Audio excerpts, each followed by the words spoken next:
afternoon, everyone. Please be seated.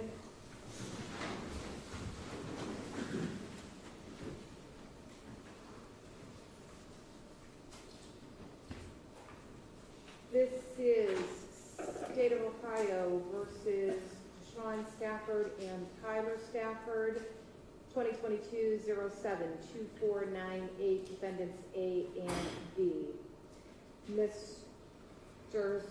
Both Mr. Staffords have been previously convicted of various charges.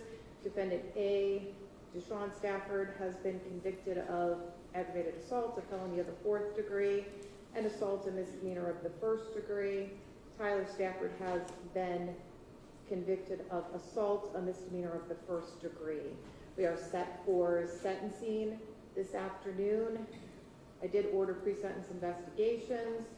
I have seen those, and I will look to counsel to confirm that you have received those pre-sentence investigations as well. Ms. Shuki, on behalf of the state? We have, Your Honor. Okay. Mr. Deshawn Stafford is present in court in the custody of the sheriff, represented by Attorney John Sin.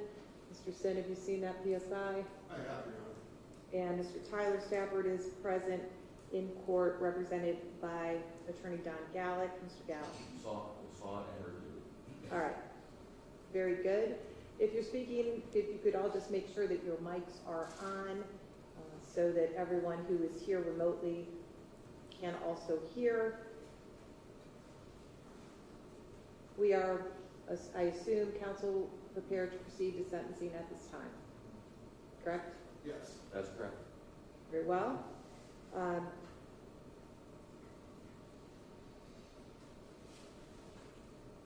Anything on behalf of the state as an initial matter? I know that there has been a request that the defendants go first as to their sentencing arguments. Anything That's further? correct. Yes. Okay. All right. Very good then. Why don't we start with defendant A, Deshawn Stafford. Mr. Sin, you may proceed. Thank you, Your Honor.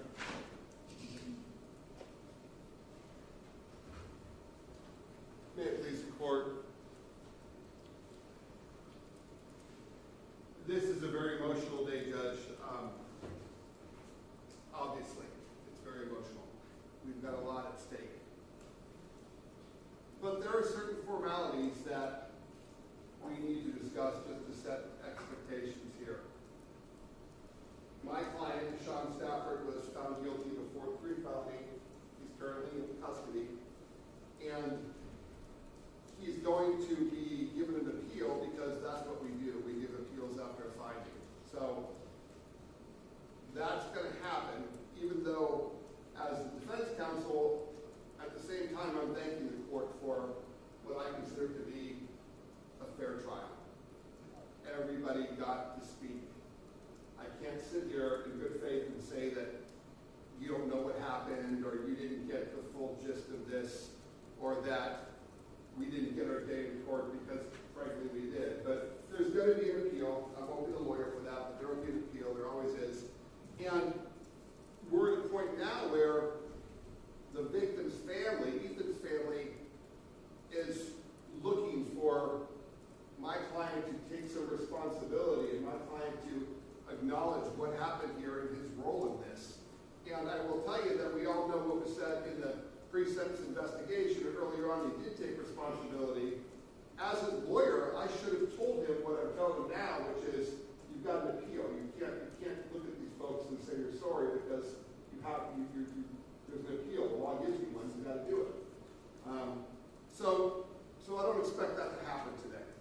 Likewise, I've got a group of folks here to tell you what a great kid my client is and why you should go one way or the other. And that's very effective strategy in a normal case where you didn't hear everything, where someone pled guilty and you know nothing about them, and you need to know who these people are, and these people are. You know all that. We did all that. I can't imagine anybody could have a better view of this tragedy than you. And that's what it is. It's a complete tragedy. And there's nothing I can tell you don't know.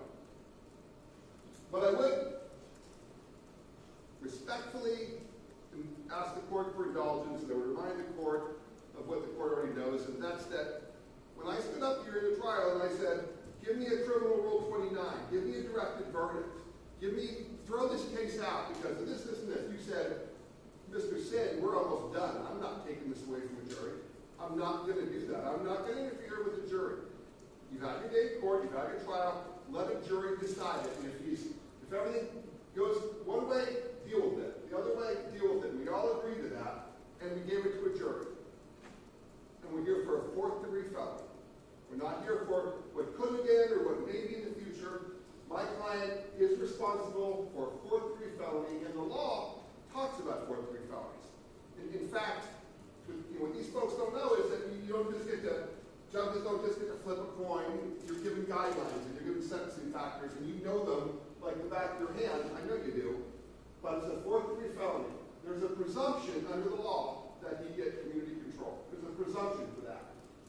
That's what the lawmakers in Columbus who don't know anything about this family or anything about the Ethan that could have been tell you do on a fourth-degree felony. And every day you deal with fourth-degree felonies. And every month you have dozens or hundreds, who knows, and you treat them a certain way. And in this case, no matter what the jury could have done, what they did was a fourth-degree felony, and you go through the sentencing factors. And I know one of the factors you're going to look at is this the most serious form of the offense? I get that. And frankly, it could be. I mean, Ethan, there's nothing more serious than promising a young man that's dead. There's nothing more serious than that. There's no way to make that right. There's no way to factor that into some legal equation. You can't factor in the hurt that these folks have. But the law does put niceties on it, and some of them are hard to hear. And one of the niceties is, or one of the parts of the equation are, when you decide whether this is the most serious form of the offense, I will give you nothing's more serious than the Ethan that could have been. But you do have to look at the factors, and one of the factors is, did the victim facilitate the commission of the offense? Did the victim have anything at all to say, did he do anything? Is he minding his own business? Is this a situation where stranger on stranger? And no, these were kids and they were fighting. And we all know that because it was self-defense. We know that because the jury said it's self-defense to a large degree. That was the whole case. We all know that. We know what Deshawn did. We know the punch he threw. We know what Ethan did. We know that it's a prank and that's it. He's a good kid. But to say that this is the same as me randomly running up and shooting somebody who's minding their own business is different. This was a horrible, tragic accident. And if you base your entire decision on the loss that this family has felt, you can't give enough time. You don't have enough time to give somebody to make up for that. So I don't envy your position. But if you do the math and you do what you said we have to do, which is not take it away from the jury, then you got a fourth-degree felony. And the fourth-degree felony has a presumption that he go home. He's been in jail, out of jail. Right now, I mean, his life's different than other folks' life. He's a high school graduate. He's a kid, but he's a man. He's got a fiance in the hospital today, giving birth today. She's 2 centimeters dilated right now, and he's sitting here chained to this table. Actions have consequences. I get that, but that is the reality. Can't give their kid back. Can't do it. The law doesn't factor in emotion.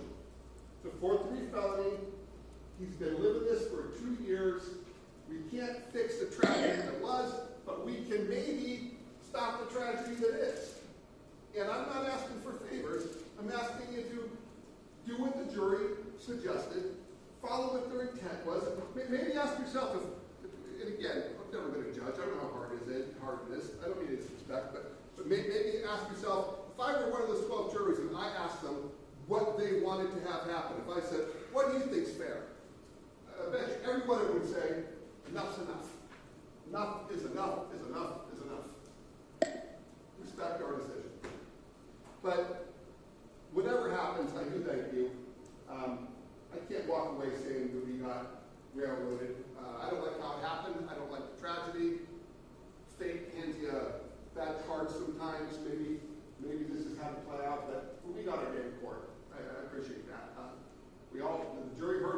court, they decide what they decide. Now we're here to take responsibility. I'll tell you that he's sitting here wondering why he can't look at these folks and take responsibility. I'm telling you, I'm advising him to appeal because that's what we do. So you're going to have to read appeal rights, and it doesn't mean anything. But I would ask you to note in the PSI, he did own up to throwing that punch. I can guarantee you that if he could go back and erase that night, gosh, wouldn't we all? But I'm advising him not to say anything. I know you're really fire of him. He spent a lot of time in jail. I'm hoping they can put it behind him. I thank you for your courtesy today, and I thank you for considering my position. Thank you, Mr. Sin. Mr. Deshawn Stafford, I've heard what Mr. Sin has said about you making a statement, but the law does require that I ask you directly if there is anything that you would like to say to me or to the court prior to my imposing a sentence this afternoon. Mr. Gallick. Thank you, Your Honor. Obviously, there are some differences between the brother. Tyler Stafford does not stand here accused of convicted of a fourth-degree felony. He's convicted of a first-degree misdemeanor. The court knows that this is Tyler's first ever criminal conviction. I don't believe there's any juvenile adjudications as well. This is the first time he's been convicted of anything. Unlike his brother, Tyler is not a high school graduate. I've spent a lot of time with him over the last year and a half or so. It's kind of like I said before, he's a very soft-spoken, very soft-natured young man. Certainly not someone that was originally accused of, aggravated murder or murder and then manslaughter. The charges kept going farther and farther down. Obviously, the jury knew it wasn't a murder, it wasn't a manslaughter. He's convicted of first-degree misdemeanor assault, which is still a crime. It's a misdemeanor. It's a misdemeanant, to use that term. But Tyler Stafford, I'd say I've spent a lot of time with him. I've had very good interactions with him throughout my entire representation, but he doesn't have a lot of structure. He needs to finish school. He needs to get out and work. We have a labor shortage in this country. We need him working and paying taxes. I believe that he has served on this case already, I think, 55, 56 days, somewhere in the middle 50s, close to 2 months, let's just say. The maximum sentence is 180 days on this. I'm not sure what would be accomplished in returning him to jail. Certainly, a term of probation might be the appropriate sentence, might be doing the community a favor, and candidly, you might be doing Tyler a favor to keep an eye on him and to give him some structure and to make sure that he doesn't have any future, that this is his one and only criminal case in his life. That would be a major accomplishment. Obviously, the tragedy that happened, you're not in a misdemeanor case, you don't have a young man who is deceased. It does happen occasionally. I know you've been a judge a long time, we've been practicing a long time. You see vehicular homicide cases that are misdemeanors, you see bar fights that turn into misdemeanor homicide, but it's unusual. Usually if someone convicted of first-degree misdemeanor assault, it's a bar fight, it's some people in a restaurant arguing, something like that. And for someone to be convicted of a first-degree misdemeanor, their first ever offense, they're not going to do 2 months in jail. Not in this courthouse, probably not in any courthouse in the state of Ohio. Someone with no criminal history, first offense, and they're convicted of a first-degree misdemeanor. And first-degree misdemeanor that certainly everyone made mistakes that night on all sides. Wasn't a first-degree misdemeanor that he went out looking to accomplish, that he went out looking to cause trouble that night. But we all know the awful and tragic result.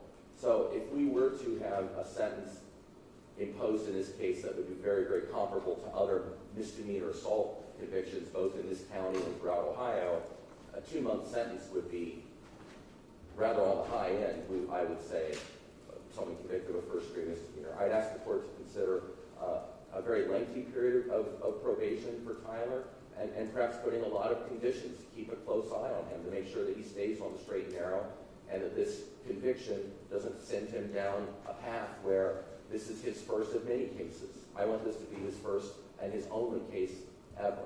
And I think that might happen if the court keeps a very close eye on him. I thank the court for its time. Thank you, Mr. Gallick. Mr. Stafford, is there anything you would like to say prior to sentencing?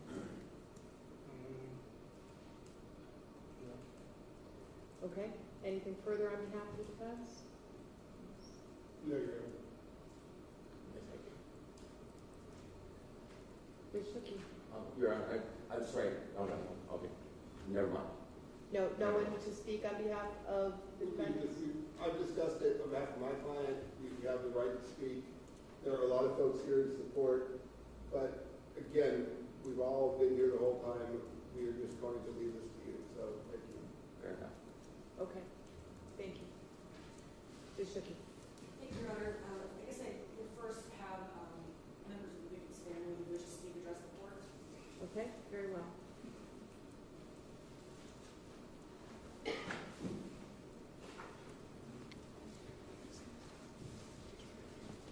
Mr. Lyman, hello. I know you've been here. We've seen each other a lot. We have never spoken, and so if you would please just state your name for the court reporter, and then I'm happy to hear from you. My name is Bill Lyman. Okay, go ahead. People have asked how our family keeps going. To be honest with you, I have no idea. People have asked how we're feeling. Again, I don't even have the words to explain it. How am I supposed to feel? My son was brutally assaulted and was killed by the actions of 3 men because he made a bad choice to fool around with a child's water toy. And the jury somehow called that self-defense. And none of the 3 now are going to be held accountable.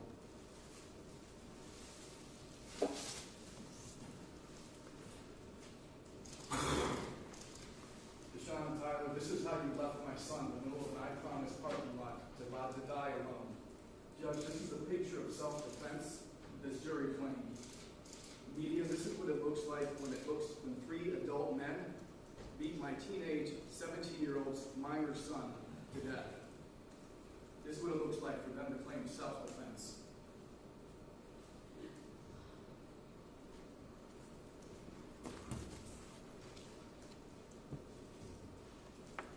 It does not look like self-defense to me in the theory of the one punch. The night that you and your cousins attacked and took my son's life, Deshawn, you already had a warrant out for your arrest. It was issued on May 12, 2022, because you failed to follow through on a treatment program from a previous arrest. If you had followed through, perhaps you would have made different choices, but you didn't do that. Ever since June 2nd, 2022, I wake up every night between 1 o'clock and 3 o'clock a.m. It's not because I want to. I wake up at that time period because that was the time period in which I found out that my son was killed by the police. The police let me know that my son had been killed. I can't sleep anymore. My question is, do you lie awake every single night reliving June 2nd? Because I do. I start each day thinking about what you and your cousin did to my son, Ethan. Every time I drive by the I Promise school, I am filled with absolute heartache and fear. If only I could have been there to help my child that night. If only I could have held my son in my arms one more time. But you stole that opportunity away from me. I pulled into the parking lot to sit in the spot where my son was killed. I've sat in the dark bloodstain in that parking lot where my son's life drained away. Every moment of the day, I continue to rethink all of the choices you could have made that would have made a difference not only for my child, but for you as well. After you and your cousin ran away from Ethan's friends, you could have chosen to call the police if you believed you were wrong. You didn't do that. You could have left the area if you believed you were in danger. You didn't do that either.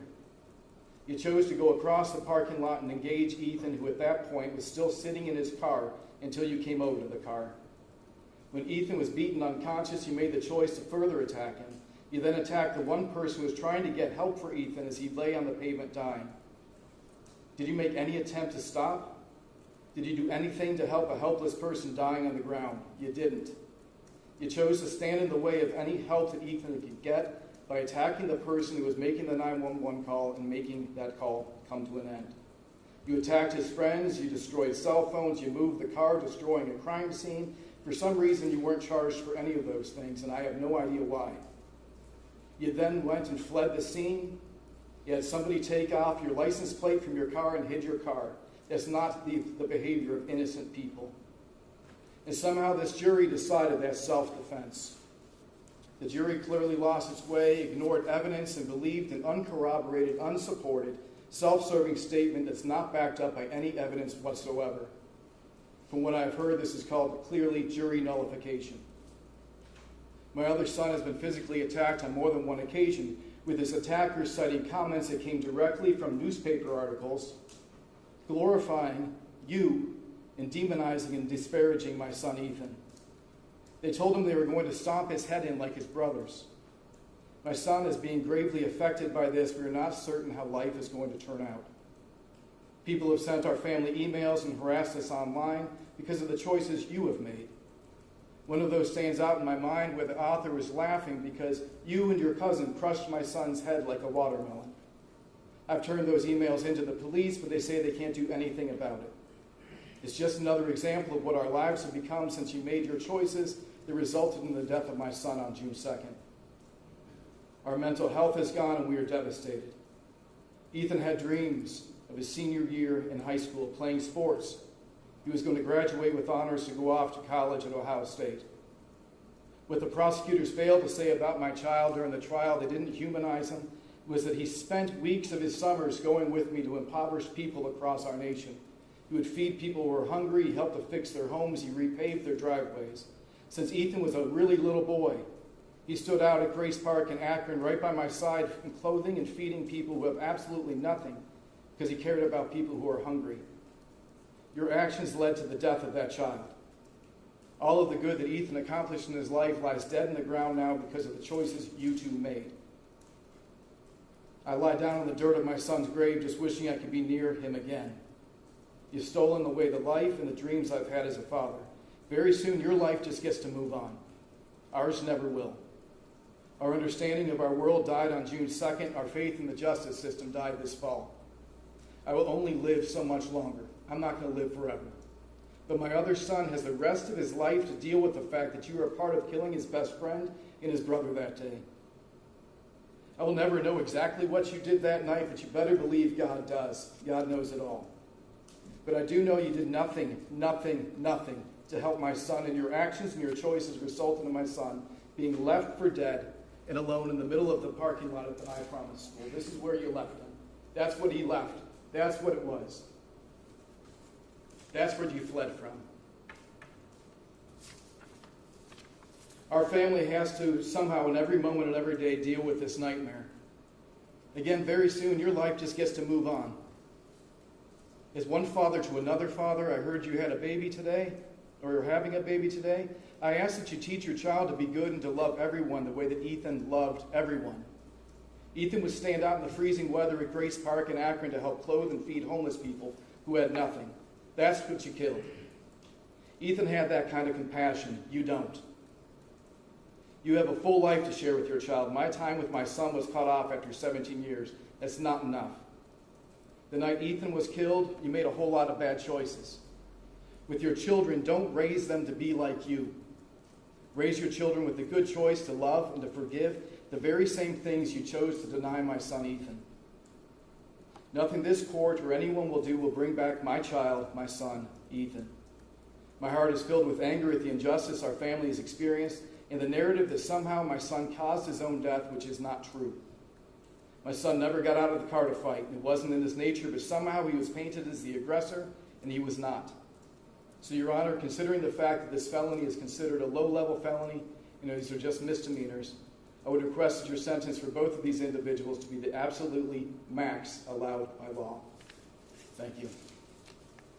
Thank you, Mr. Liming.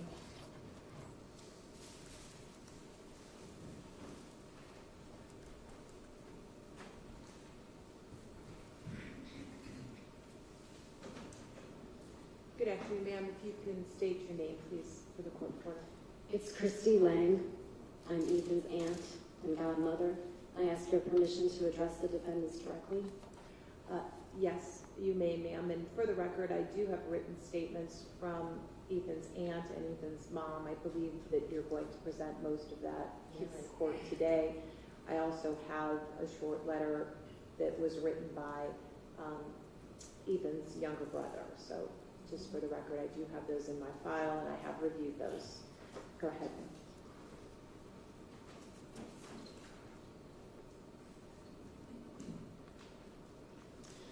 No remorse. You have shown no remorse for your actions in causing the death of our beloved Ethan. You showed no remorse when the three of you beat Ethan, even as he lay dying on the pavement. You showed no mercy in the aftermath, instead turning your attention to terrorizing his friends and vandalizing his car, not seeking help when it was obvious that he wasn't getting up again. You know what you did. You said it yourself. I hit him and he went to sleep. You know what you did. And aren't you lucky now that some people actually believe it was the pavement that killed him and not the punch you threw? You showed no remorse in the immediate aftermath of his death. You could have called the police. You showed no remorse in the days, the hours, the week following his death until your arrest, removing the license plate from your car, parking it where it wouldn't be noticed, when instead you could have turned yourself in. Your attorney made much of the early hours of your arrest, but you could have prevented that had you only had some remorse.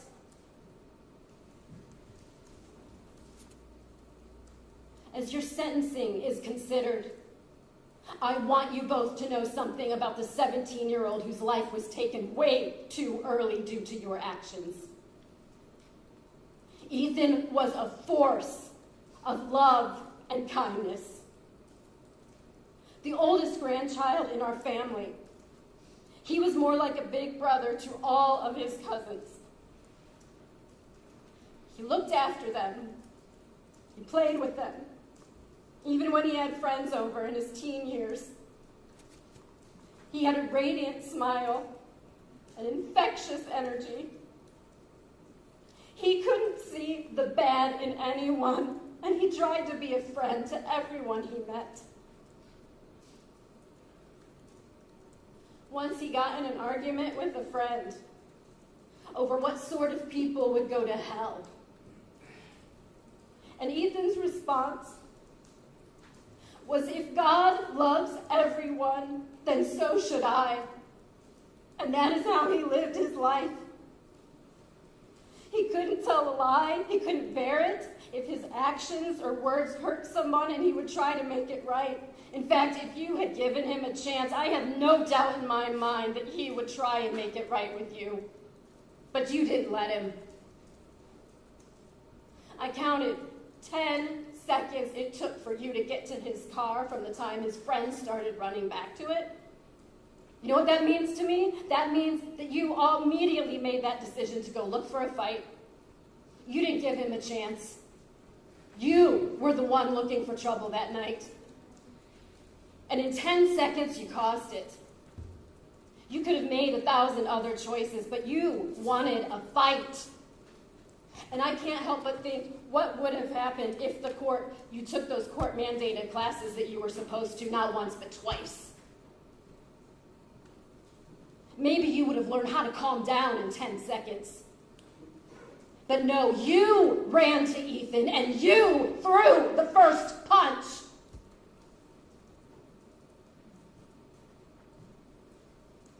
What would have happened had you been picked up on that warrant that was issued May 12th?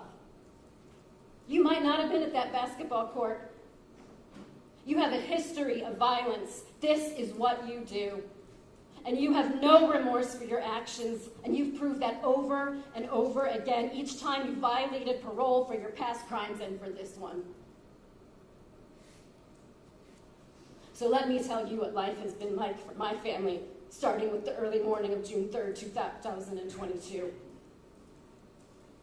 My children, who were 11 and 8 at the time, were supposed to have their last day of school. Instead, our daughter woke up and found us sitting in shocked silence on the couch, but she looked at us and she knew something was wrong. stopped on the stairs, and before we could say anything, the first words she blurted out in a panic were, "Did somebody die?" Trying to comfort my children when I was lost in my own grief is something I will never forget. It took about a week for my kids to gain the courage to ask me, "Do we know yet how Ethan died?" And as I struggled to find the words to explain to them his death in the simplest way I could without lying them, because I will not lie to my children about how you killed Ethan, I was struck by the horror on their faces. And they replied, "Why would someone do that?" I have no words to explain your actions. On June 6, 2022, Ethan was supposed to have his first college visit. Instead, we were planning his funeral, picking out his gravesite. I want you to know and remember these words from the undertaker. "There was a lot of bruising. You may want to consider long sleeves." I was brought back to that moment as I had to sit in this courtroom and watch you kill Ethan. And when I listened to the medical examiner say there's no cuts on his right hand, when Ethan was right-handed, was he even able to defend himself when it was 3 against 1? Ethan's death is like the glass shattering. Our grief and sadness are so obvious, like big pieces of broken glass, and we know how to cradle those sharp pieces carefully because they cut us and it hurts. But some moments hit us unexpectedly, like the sting of being cut by a tiny shard of glass we didn't see, and we never know when it will stumble upon these slivers that cut us to the core. One sliver that cut me is when my son confessed he was scared to go to school because Ethan was killed at a school, and he asked, "What if what happens to Ethan happens to me?" You have shattered our family. We were once so close, sharing weekly family meals, celebrating every birthday, holiday, and now we can barely get together because the loss of Ethan hurts so much, and we have no words to comfort each other. We feel lost because he is absent, and he will never join us again. All last summer, my 9-year-old niece said, "I miss Ethan. He was my best friend." We suffered even deeper cuts and continue to do so when we have to endure the public discourse that surrounds Ethan's death from a media and people that are determined to victim blame and victim shame Ethan, printing many falsehoods about him and his character when none of these people knew him or knew us. And because our grief was and continues to be private and not for public consumption, when you can't get a story from us, they willingly printed lies sprouted from your attorneys' mouths, or worse yet, speculated themselves and wrote fictions that should have been labeled based on a true story. We found ourselves helpless and wanting to defend Ethan, a person who didn't need defending in life. We were accused of falsifying his hopes, his dreams, his kindnesses, when the story should have been focused on you. When the story should have asked, "Where's Ethan's phone? Where are his car keys? Where's the money that was in his wallet? Why'd you keep the splat? Was it a trophy? Why did you cause $3,000 in damages to his car? Why did you stop his friends from helping him? Why did you beat him until he died?" There is no closure for us. There's no sense of justice. There's no sentence long enough that will bring back the light that you extinguished. We have a hole in our hearts that will never be filled. So I have my own sentence for you.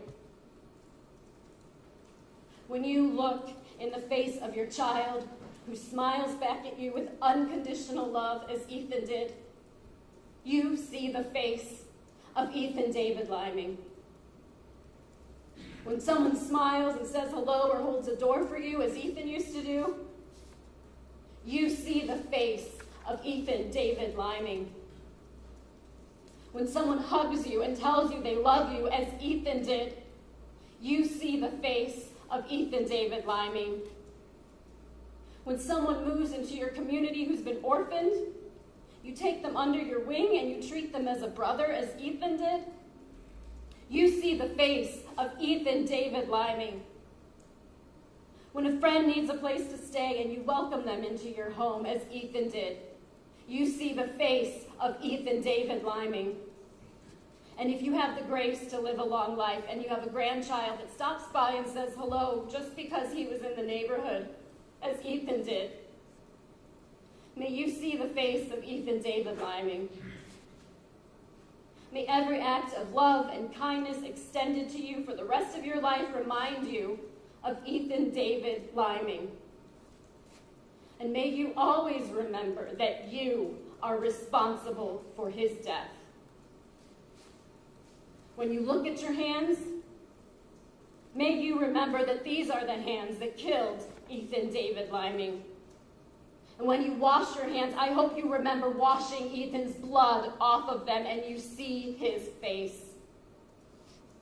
When you hold your child in your hands, may you remember that these are the hands that killed Ethan David Liming.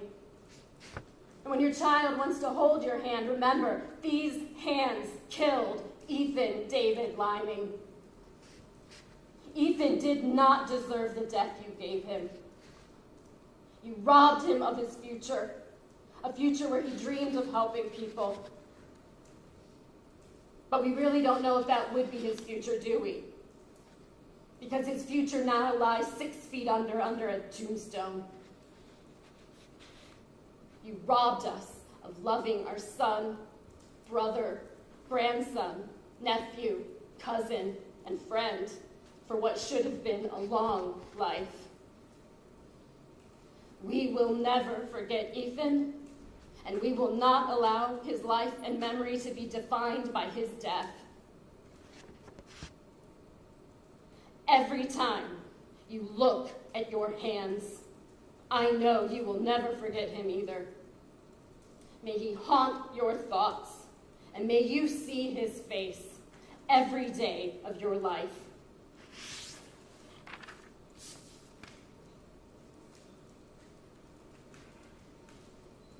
Thank you very much.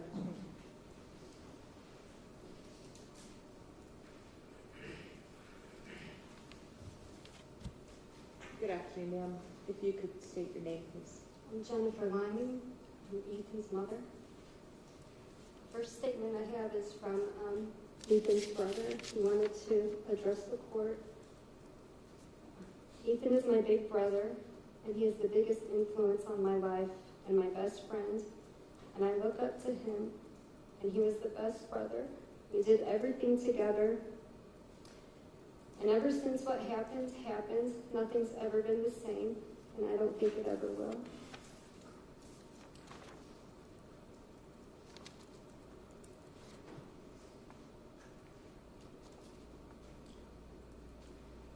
I asked the judge in the court to please give a maximum sentence. My son could have made better choices that night, but nothing he chose should have resulted in his death. The defendants had choices they could have made too. The choices they made resulted in beating and killing my son. That night, they didn't just kill my son, but a part of me died too.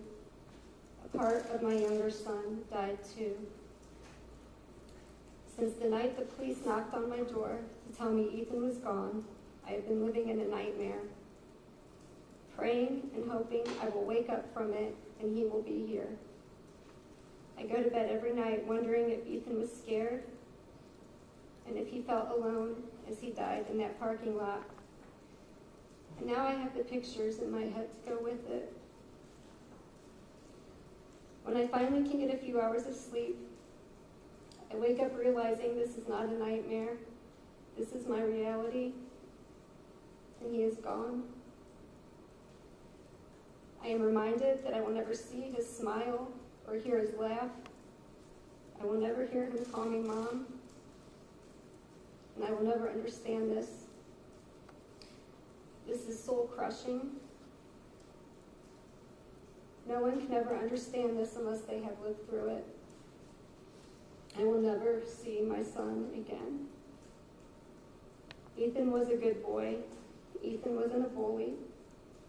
He brought kids home who needed a place to stay. He was always bringing kids over to eat with our family. He was the first to make friends with the new kids who joined the football team. And the way my son was described in this trial does not define who he was. I will never get to see Ethan again, see what he would look like as a grown man, or see what career he would have chosen. And I will never get to see or hold his children. Since that night, my younger son sleeps in the basement. He doesn't want to sleep in the room where he heard the police downstairs and came out from hearing their voices to ask what was going on. You can't imagine what it feels like to have to tell your son that his brother and his best friend is dead and gone. The look of horror and shock on his face is imprinted on my mind forever. You took my youngest son's innocence. He was a loving and happy boy. Now he is angry and sad and full of pain. He spends most of his time in the basement because that is where he and Ethan would hang out. He told me he feels so alone that when he grows up and his dad and I are gone, he will have no one to share memories with, to celebrate birthdays with, or holidays with. If he has kids, they won't have an uncle or cousins, and he won't get to be an uncle. Ethan was his big brother and best friend and mentor. Ethan was the person he would go to for help in school, to give him advice about girls, life, sports, and everything. As a mother, I want to fix this and make it better, and I can't. My faith isn't what it used to be. I'm hanging on to it and rebuilding it because it's the only hope I have of ever being with Ethan again. I can't fathom never seeing him again. I wish the defendants would have treated my son the way they would have wanted their child treated if their child made the same choices Ethan made. Would they feel their child deserved being beaten and killed? I ask for the maximum sentence so they have that time to think about what they did, how they could handle themselves better in society. The defendant repeatedly went against the court's instructions when on home arrest. I feel giving him the maximum sentence will show him that he has to abide by the laws and not take matters into his own hands. If he would have called the police that night, like he claimed he wanted to, my son would still be standing here with me. So I beg the court to please give justice to my son, Ethan David Lyman.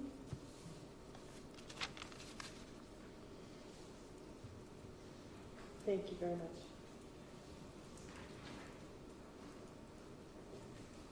Ms. Shipp.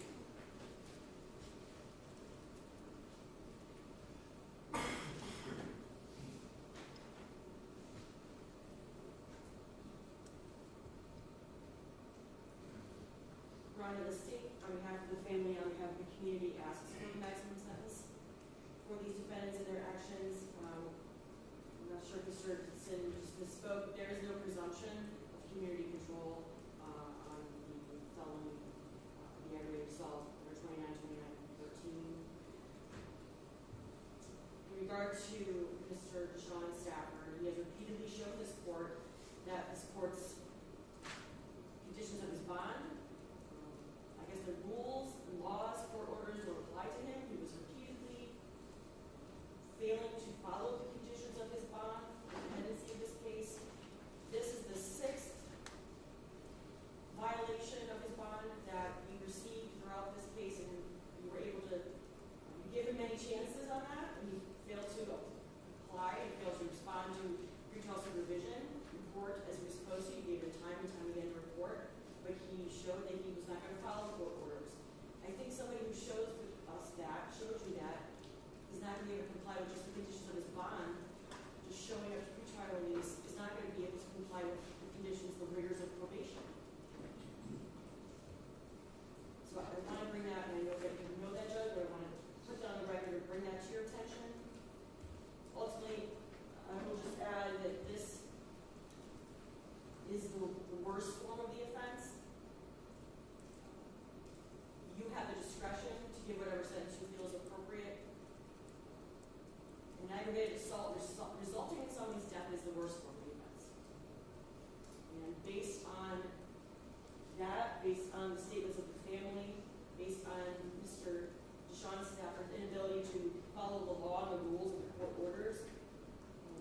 Thank you, Ms. Shuki.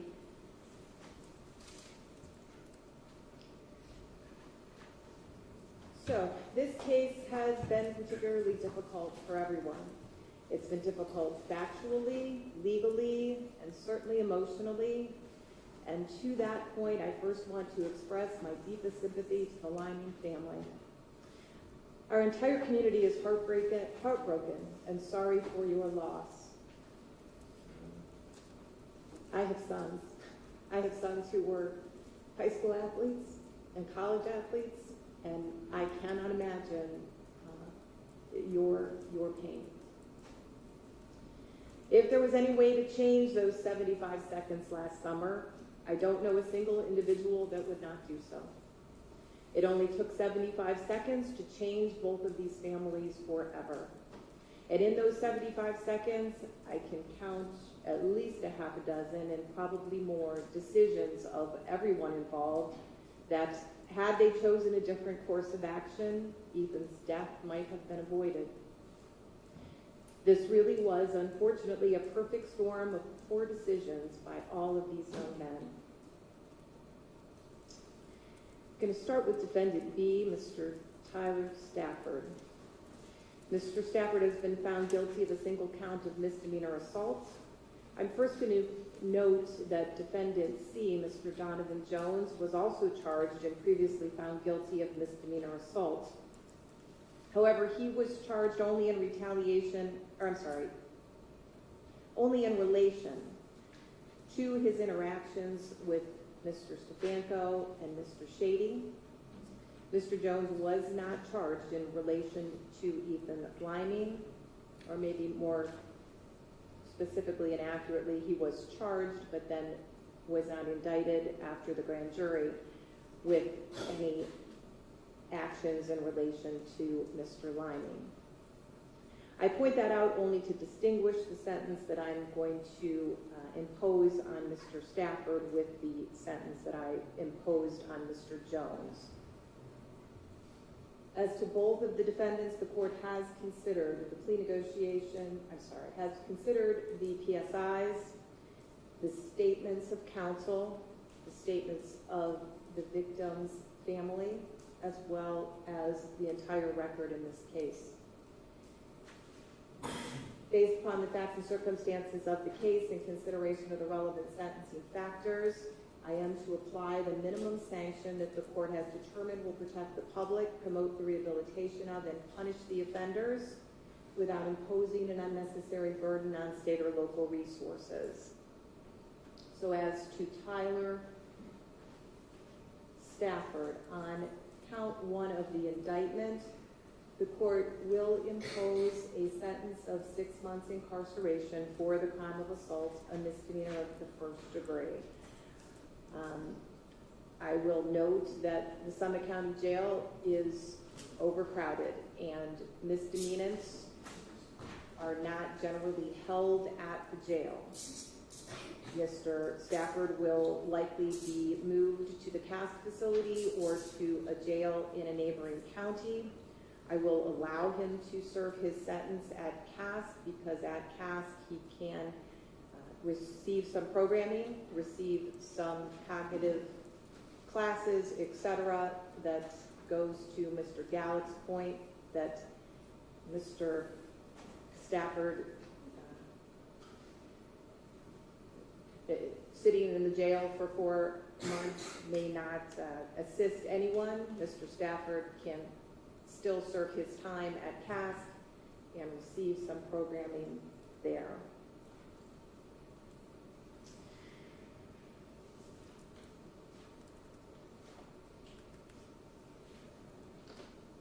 As to defendant A, Mr. Deshawn Stafford, as I stated, Mr. Stafford has been found guilty of 1 count of aggravated assault, a felony of the 4th degree, and 1 count of misdemeanor assault.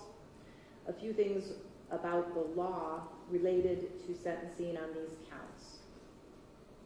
First, pursuant to statute, whenever a defendant is found guilty of both a misdemeanor and a felony, any period of incarceration imposed for those offenses must be served concurrently or at the same time. Second, pursuant to statute, while there may not be a presumption of probation, certainly I agree with Mr. Sin that many fourth-degree felonies do result in probation. For most felonies of the fourth degree, indeed, Ohio law, under the TCAP statutes, requires those sentences to be served in the local jail and not in the state prison system. However, where the offense is an offense of violence, as is the crime of aggravated assault, and where the seriousness of the offenses is considered and other factors are present, a prison term may be imposed. In this case, the maximum prison term that the court could impose is 18 months incarceration. I have considered all of the relevant factors. I do believe that this case is among the most serious forms of the offense of aggravated assault. The victim suffered serious physical harm, and the sentence will be proportional to the harm caused. The defendant also has a misdemeanor crime of violence and a felony offense as a juvenile, and he did have violations of pretrial supervision and GPS monitoring, which may indicate a likelihood that community service or community control would not be successful.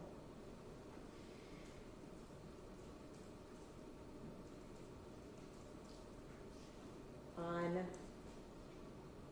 count 2 of the indictment, the court would impose a sentence of 18 months incarceration for the crime of aggravated assault, a felony of the fourth degree. On count 4, the court would also impose 6 months of of jail sentence for the crime of assault, a misdemeanor of the first degree. Again, pursuant to Ohio law, those would be served concurrently for a total of 18 months incarceration. Mr. Stafford, you may also be subject to up to a 2-year period of post-release control following your release from prison. If you violate the conditions of that supervision, the parole board may impose a prison term as part of your sentence of up to 1/2 of your stated prison term.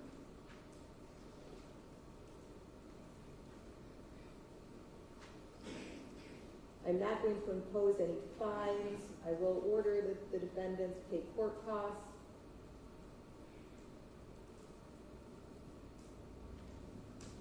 You will be given the opportunity to pay those costs on a payment schedule, and if you're not able to do so on a timely basis, you could be ordered to do community service in order to satisfy that cost judgment. I do have 56 days credit for defendant B, Mr. Tyler Stafford. I have 137 days credit for time already served for Deshawn Stafford, defendant A. And I will inform both defendants that you understand that you do have a right to an appeal in this matter within 30 days of the filing of the court's sentencing entry. If you're unable to pay for the costs of the transcript, the record, and all relevant documents required for the appeal, they will be provided to you without cost. And if you are unable to pay for an appeal, you are entitled to have the notice of appeal filed without the payment of a filing fee. Also understand that you are unable to afford counsel for an appeal. Counsel will be appointed for you without cost. Do you understand that, Mr. Deshawn Stafford? Okay. And Mr. Tyler Stafford? All right. Very good. Mr. Sin, I know you've discussed an appeal with your client. Is it his request that counsel be appointed for that purpose? I'd like to have him talk about it with somebody, so yes, you should have that opportunity.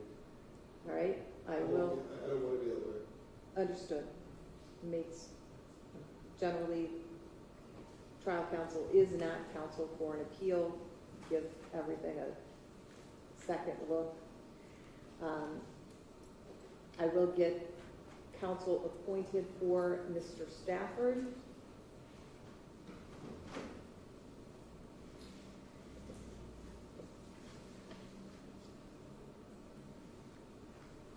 Anything further from council? Your Honor, Tyler Stafford, we haven't decided if he wants an appeal or not. He wants to think. Okay, very well. You will let me know if an appeal is forthcoming. Ms. Shuki?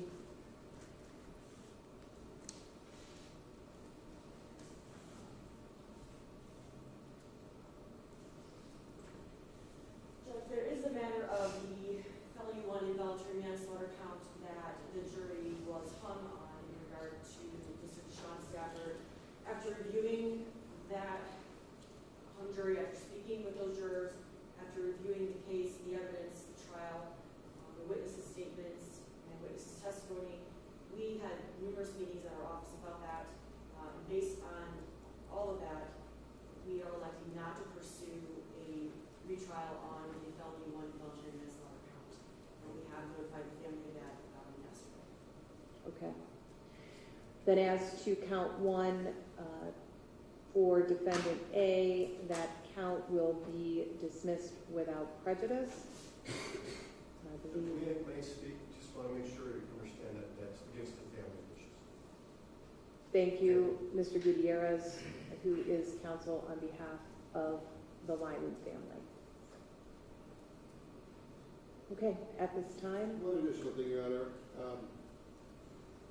I know my client didn't do great on house arrest, but he is having a baby today.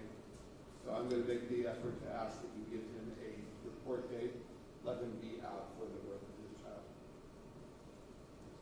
Stay the judge. Let this be over today. I agree. At this time, I think Mr. Stafford should be remanded to custody and continue to serve the sentence. Thank you. Court is in recess. All rise.